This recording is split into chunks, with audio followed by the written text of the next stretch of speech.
Revue de presse du 10 novembre 2023, Sénégal.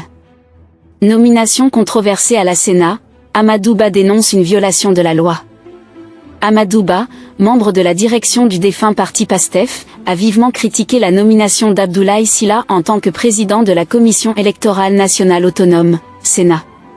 Sur sa page Facebook, Ba a souligné que cette nomination contrevient à l'article 7 de la loi sur la Sénat, repris par l'article 10 du Code électoral, qui interdit aux gouverneurs, préfets et sous-préfets retraités depuis moins de 5 ans de devenir membres de la Sénat.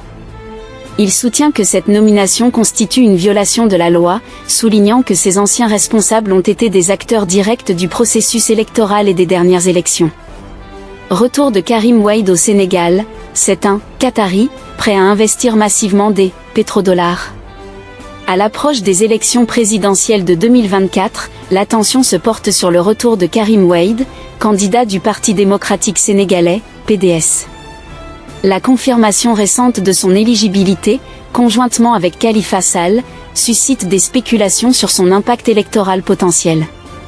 Des rumeurs circulent sur un soutien financier important de la part d'un investisseur qatari prêt à injecter des pétrodollars massifs dans la campagne, ajoutant un élément clé à l'atmosphère politique déjà tendue. Pression infructueuse à l'UCAD, les cours restent en virtuel malgré la colère du SAS et des étudiants. Malgré les pressions exercées par le syndicat autonome de l'enseignement supérieur, SAS, et les étudiants de l'université Cheikh Anta Diop, UCAD, la direction de l'université maintient sa décision de conserver les cours en mode virtuel. Le quotidien rapporte que malgré la colère persistante, les efforts pour faire changer d'avis à la direction sont restés infructueux. Crise dans l'hôpital de la paix de Ziguinchor, les travailleurs dénoncent les difficultés de fonctionnement. Une crise émerge à l'hôpital de la paix de Ziguinchor, avec les travailleurs dénonçant des difficultés de fonctionnement. Les détails spécifiques de la crise et les revendications des travailleurs restent à être clarifiés, mais cette situation souligne les défis auxquels font face les établissements de santé dans certaines régions du Sénégal. Elim. Coupe du Monde, Aliou Cissé dévoile ses 26 lions.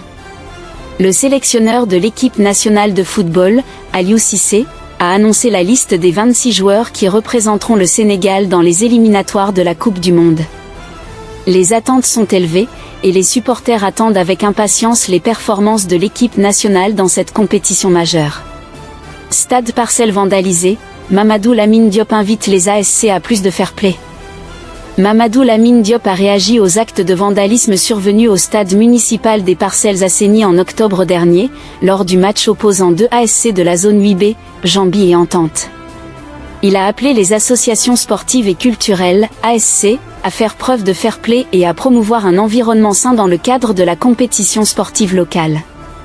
Cette revue de presse du 10 novembre 2023 met en lumière des questions politiques sensibles, des défis dans le secteur de l'éducation, des préoccupations dans le domaine de la santé, ainsi que des développements sportifs notables au Sénégal. Restez informés et ne manquez plus aucune actualité importante au Sénégal. Abonnez-vous à notre service de revue de presse quotidienne pour recevoir les derniers développements directement dans votre boîte de réception. Soyez au fait des sujets brûlants, des événements politiques, des analyses pertinentes et des nouvelles du jour. Abonnez-vous dès aujourd'hui et soyez un citoyen bien informé.